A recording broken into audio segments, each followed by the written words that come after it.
On the silver planet Moonara lived a young werewolf named Luna, who wasn't scary at all, just curious, brave, and full of wonder.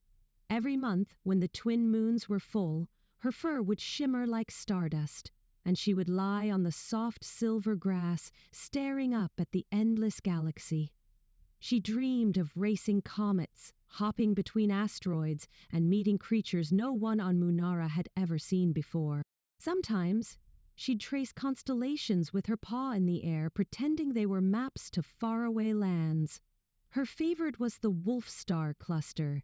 It reminded her of a pack she had never met but always wished she could find. Luna's friends loved Moonara's beauty, but they were content to stay. Luna, however, felt the pull of adventure in her bones, especially when the twin moons rose high and painted her silver fur with light. One night, unable to resist her longing any longer, Luna decided she would go. She built a rocket from strong moon rocks and gleaming star metal, carefully attaching shiny panels so it would glimmer in space. She scavenged old satellite parts from Moonara's scrapyard and used meteor dust to polish the windows. She painted her name on the side with glowing dust and packed a bag of moon muffins, comet candy, and a tiny blanket made of starlight threads. With a deep breath, Luna climbed into her rocket. Her paws trembled, but her heart raced with excitement. 3, 2, 1, she whispered. With a whoosh, she blasted into the galaxy, chasing a glowing comet that danced ahead of her like it was daring her to follow. Stars streaked past her window, and the dark velvet of space stretched endlessly around her, sprinkled with the light of a million suns. She made stops along the way, leaping across floating asteroids like stepping stones, sliding down icy space slopes that sparkled like frozen rainbows, and collecting colorful crystals that shimmered in her paws. On one asteroid, she found a patch of flowers made entirely of glass petals that sang softly when touched.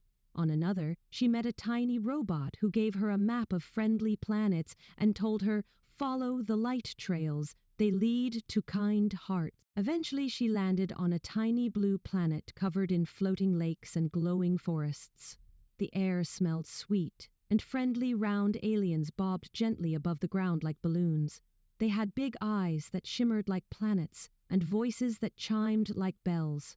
They greeted her warmly, bringing baskets of glowing space berries. "Eat these," they said, "and you can howl across the universe." Luna's ears perked up. She had never heard of such magic. The moment she took a bite, warmth spread through her chest like the light of 1,000 suns. The stars seemed to lean closer, listening. Luna tilted her head back and let out a long, beautiful howl that spiraled into the sky. Her song twirled through the galaxy, wrapping every world it touched in a soft blanket of moonlight.